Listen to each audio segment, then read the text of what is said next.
90 காலகட்டத்தில் தமிழ், தெலுங்கு, கன்னட சினிமாவில் கொடிகட்டி பறந்தவர் நடிகை சௌந்தர்யா. இவர் தமிழில் முன்னணி நடிகர்களான ரஜினி, கமல், விஜயகாந்த் ஆகியோருடன் நடித்திருக்கிறார். இளம் கதாநாயகிகள் வரத் தொடங்கிய நிலையில் பட வாய்ப்புகள் குறைய தொடங்கியதால் நடிகை சௌந்தர்யா அரசியலில் நுழைந்தார்.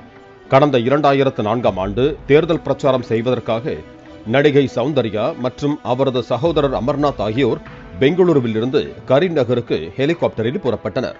அப்போது ஏற்பட்ட விமான விபத்தில் இருவரும் உயிரிழந்ததாக கூறப்படுகிறது. இந்த நிலையில் இருவரும் இறந்து 20 ஆண்டுகளுக்கு மேல் ஆன நிலையில் நடிகை சௌந்தர்யாவின் இறப்பு விபத்தல்ல, அது திட்டமிடப்பட்ட கொலை என்று ஆந்திராவைச் சேர்ந்த சிட்டி பாபு என்பவர் கம்மம் மாவட்டத்தில் உள்ள காவல் நிலையத்தில் புகார் அளித்திருக்கிறார். மேலும் அந்த புகாரில் கொலைக்கு நடிகரும் அரசியல்வாதியுமான மோகன் பாபுதான் காரணம் என பரபரப்பை கிளப்பியிருக்கிறார்.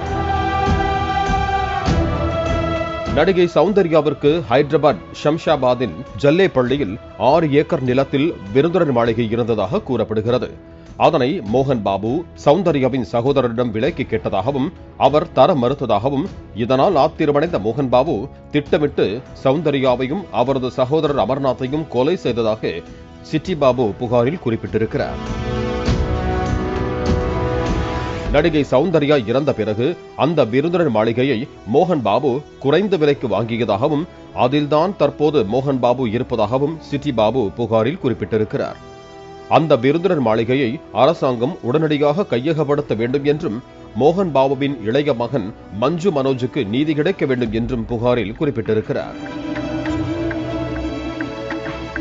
ஏற்கனவே மோகன் பாபுவுக்கும் அவரது இளைய மகன் மஞ்சு மனோஜுக்கும் ஏற்பட்ட சொத்து தகராறில் அவரது மகன் மோகன் பாபு மீது காவல் நிலையத்தில் புகார் அளித்திருந்த நிலையில் மற்றொரு புகார் எழுந்திருப்பது பரபரப்பை ஏற்படுத்தியிருக்கிறது.